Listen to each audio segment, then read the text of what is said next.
জীবনের শেষ মুহূর্ত পর্যন্ত আপনাদেরকে ছেড়ে আমি কোথাও যাব না।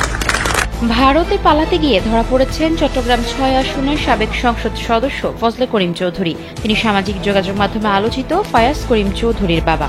জানা গেছে, ব্রাহ্মণবাড়িয়ার আখাউড়া সীমান্ত দিয়ে অবৈধভাবে ভারতে যাওয়ার সময় ফজলে করিম চৌধুরীকে আটক করেছে। আসসালামু আলাইকুম ভিউয়ার্স, দেশ ও দেশের বাহির থেকে যারা আমার ভিডিওটি প্লে করেছেন জানাচ্ছি আন্তরিক শুভেচ্ছা ও অভিনন্দন। আশা করি সবাই ভালো আছেন, সুস্থ আছেন, আলহামদুলিল্লাহ। তো ভিউয়ার্স, গভীর রাতে র্যাবের জালে আটক হলেন ডিএনপি কমিশনার আসাদুজ্জামান খান, যিনি শেখ হাসিনার আমলে কোটি কোটি হাজার হাজার টাকা তিনি বাংলাদেশ থেকে অন্যান্য দেশে পাচার করেছেন। যেমনটি ছিলেন ডিআইজি বেনজির আহমেদ।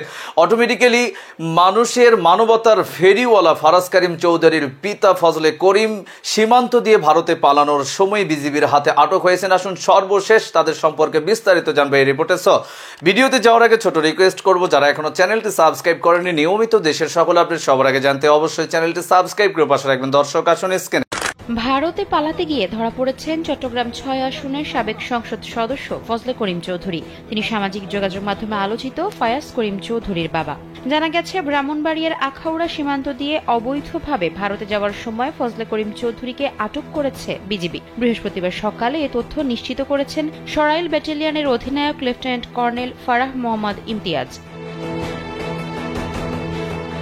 তিনি আরও জানান, ফজলে করিম চৌধুরীর সঙ্গে আরও দুজনকে আটক করা হয়েছে। তারা হলেন আখাউড়ার নূরপুর এলাকার সাবেক মেম্বার মোহাম্মদ হান্নান মোল্লা এবং আখাউড়ার স্থানীয় বাসিন্দা ও মানব পাচারকারী চক্রের সদস্য মোহাম্মদ নাইম চৌধুরী।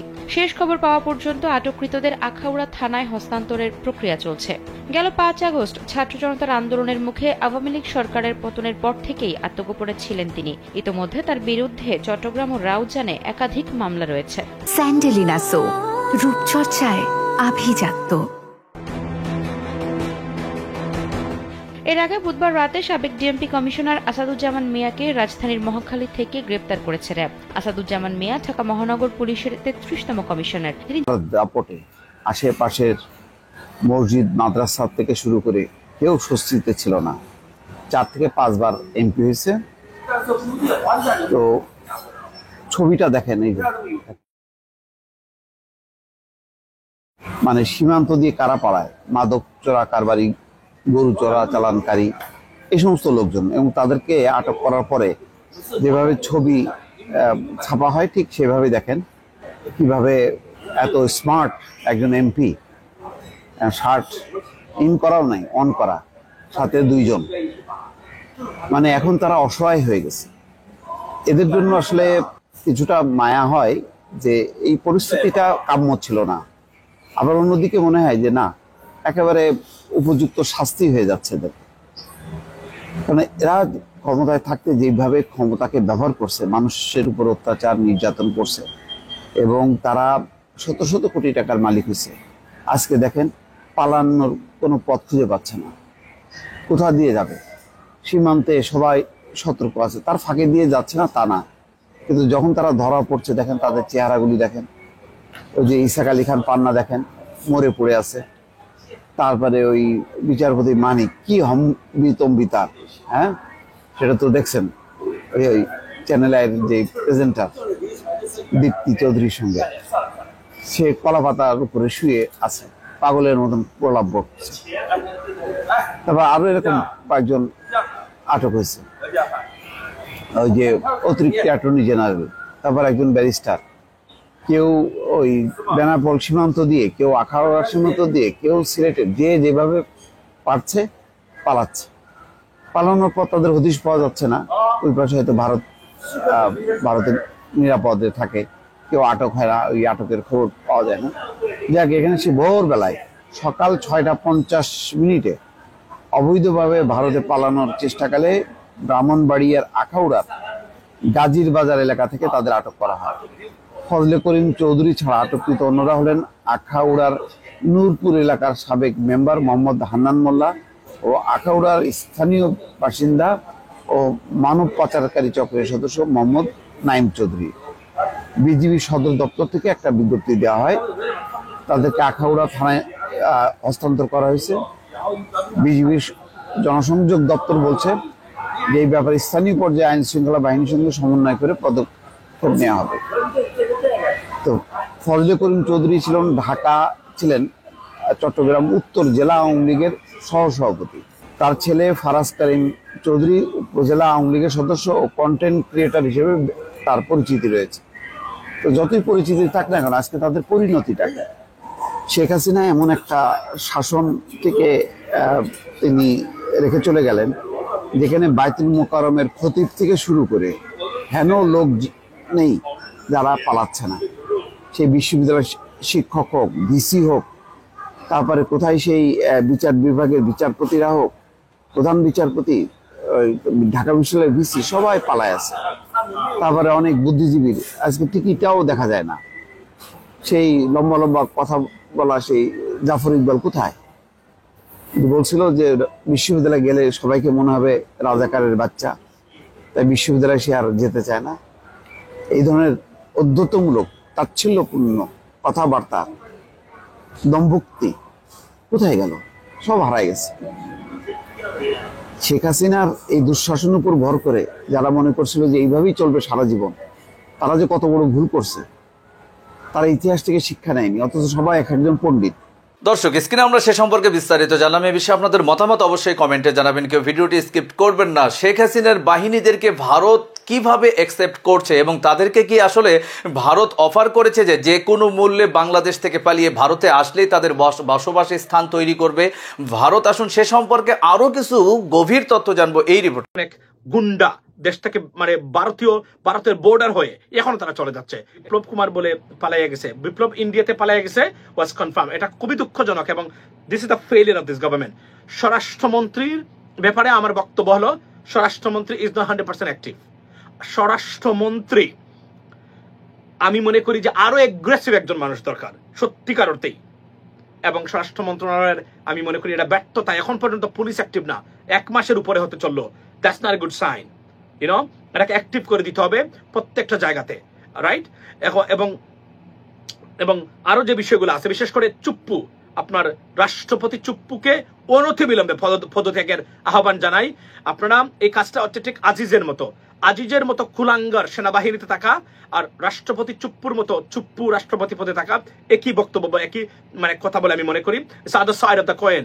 সো দেয়ারফর রাষ্ট্রপতি চুপ্পুকে অনতিবিলম্বে গ্রেফতারের ভদ্রভাবে আমি আবেদন জানাই, নাহলে হয়তো সোশ্যাল মিডিয়া কেন্দ্রিক আন্দোলন শুরু হতে পারে এবং খুব শীঘ্রই যে শুরু হবে সে বিষয়ে কোনো সন্দেহ নাই বলে আমি অন্তত মনে করি। সুতরাং জেনারেল ওয়াকার সেনাবাহিনীর প্রধান, ওনাকে বলছি আপনারা ওনাকে বলেন উনি যেন চলে যাক। মানুষ irritation, he is an irritation for the nation. He should not be in this position. He is a puppet of Sheikh Hasina. So উনাকে এখানে তাকে চলে যাওয়া আমরা কোনোভাবেই এই ভদ্রলোককে আমরা সহ্য করতে পারতেছি না এই পজিশনে। সুতরাং তার চলে যাওয়াটা উচিত বলে, ভদ্রভাবে তার চলে যাওয়া উচিত বলে আমি মনে করি। আর সুতরাং এই বক্তব্যে উনি যে সংস্কারের কথাগুলা বলছেন, বিশ্বাস করেন, এবং ধৈর্য ধরতে বলছেন আপনাদেরকে, ধৈর্য ধরতেই হবে। আমি তো 3 মাসের আগে সরকারকে কোনোভাবেই নেইকেডলি সমালোচনা করবই না। এটা আমি কমিটেড, এটা আমি I will keep my promise. এটা আমি মনে করি, কারণ মনে রাখবেন ডক্টর ইউনূসের যে এখন পর্যন্ত ওনার যে পজিশনটা 100% রাইট। বদলুক ফেসিস্ট এবং স্বৈরাচার ছাড়া, লুটেরা ছাড়া বক্তব্য দেয় না। অর্থাৎ বুঝতে পারবেন উনি কোনো জায়গাতে তার পজিশন কোনোভাবে নম্র করতে রাজি হচ্ছেন না এখানে। এবং উনি শুরু করেন আপনার বক্তব্য সেই সব শহীদ দিয়ে, যে শহীদ আপনার আমাদের এই জুলাইয়ের শহীদ যারা আছে, দ্বিতীয় স্বাধীনতা যুদ্ধের যে শহীদ আছেন। সুতরাং বুঝতেই পারছেন তার পজিশনটা। আমরা তার মতো আর কয়েকজন অ্যাডভাইজার সেখানে সরকারের চাই। বিশেষ করে স্বরাষ্ট্র উপদেষ্টাকে এখন পর্যন্ত আমি ব্যর্থ বলে মনে করি। এটা আমি আজকে বলে দিতে চাই এখন পর্যন্ত। না, আমি বলছি না যে ওনাকে টাইম দেওয়া হবে না, এটা উচিত না। I think we should be given, but এখন পর্যন্ত সবচেয়ে ব্যর্থ উপদেষ্টা যিনি হয়েছেন উনি হচ্ছেন স্বরাষ্ট্র উপদেষ্টা এই মুহূর্তে। কারণ আমরা পুলিশের ভিজিবল অ্যাক্টিভিটিস দেখতে পাচ্ছি না। পুলিশ রাতে কাজে যেতে পারে না, যায় না তারা। তারপরে আপনার এই কথাগুলো আমরা শুনতে চাই না। বাংলাদেশে অলমোস্ট 3 মিলিয়ন স্নাতকোত্তর ছেলে, অর্থাৎ পোস্ট গ্রাজুয়েটস আছে এই মুহূর্তে, রাইট? আপনারা যদি মনে করেন যে আগের পুলিশ অ্যাক্টিভ হবেন এবং আওয়ামী লীগ সরকারের অধীনে যারা অ্যাপয়েন্টেড হয়েছেন তারা কোনোদিন বাংলাদেশ এই সরকারে অ্যাক্টিভ থাকবে না, এটা আপনাদের বুঝতে রকেট সায়েন্টিস্ট হওয়ার দরকার নাই। আপনারা 50% ইলিমিনেট করে দিন, অথবা এদেরকে রেখে, কারণ পুলিশ ছাড়াই তো চলছে এখন। তাহলে আপনার 1 মাসের ভিতরে আমাদের নতুন প্রজন্ম যারা আছেন তাদেরকে ট্রেনিং দিয়ে পুলিশে ভর্তি করে দেন। ইট ইজ পসিবল, ইন্টার্নশিপ মানে কোর্সের মাধ্যমে ইট ইজ পসিবল। আমি আবার বলছি ইটস পসিবল। আপনি ওই আগের 2 জন পুলিশ রাখলেন বা 3 জন পুলিশ রাখলেন, সাথে আরো 3 জন নতুন প্রজন্মের যারা আছে পুলিশ নিয়োগ করলেন, তাদের সাথে আপনি গ্রুপ ভাগ করে করে আপনি ইউনিটে পাঠাতে পারেন। সুতরাং ইট ইস পসিবল। কারণ অথবা এর আগে যাদেরকে বহিষ্কার করা হয়েছে, এর আগে যাদেরকে ওএসডি করা হয়েছে, বাধ্যতামূলক অবসর দেওয়া হয়েছে, তাদেরকে ফিরিয়ে আনতে পারেন, এনে পুলিশ বাহিনীকে সাজান আপনি। পুলিশ বাহিনী যতক্ষণ পর্যন্ত আপনারা অ্যাক্টিভ করতে পারবেন না, ততক্ষণ পর্যন্ত বাংলাদেশের শান্তি হবে না। দুটো জায়গাতে বর্তমানে বাংলাদেশ সবচেয়ে আমি মনে করি ভয়ঙ্কর জায়গাতে আছে। একটা হচ্ছে পুলিশ যদি অ্যাক্টিভ হয়ে যায়, থানাগুলো আবার কার্যকরী হয়ে যায়, সচল হয়ে যায়, Bangladesh will be fixed for sure. যেভাবেই চলছে, এবং একটা জিনিস মনে রাখবেন, এত কিছু পরেও অধৈর্য হওয়া চলবে না। 16টা বছর একটা স্বৈরাচার এবং ফেসিসকে সহ্য করেছেন, 6 থেকে 1 বছর এই সরকারকে সহ্য করেন। ভুলভ্রান্তি হলে উনি তো বলছেন দড়িয়ে দিন, আমরা কাজ করতে চাই। উনার কোনো আন্তরিকতার অভাব আছে বলে আমি মনে করি না। তবে আপনাদের সমর্থন দরকার, এবং যে সংস্কারের জন্য যে ইন্ডিভিজুয়ালস গুলাকে এখানে আনা হয়েছে তাদেরকে সময় দিতে হবে।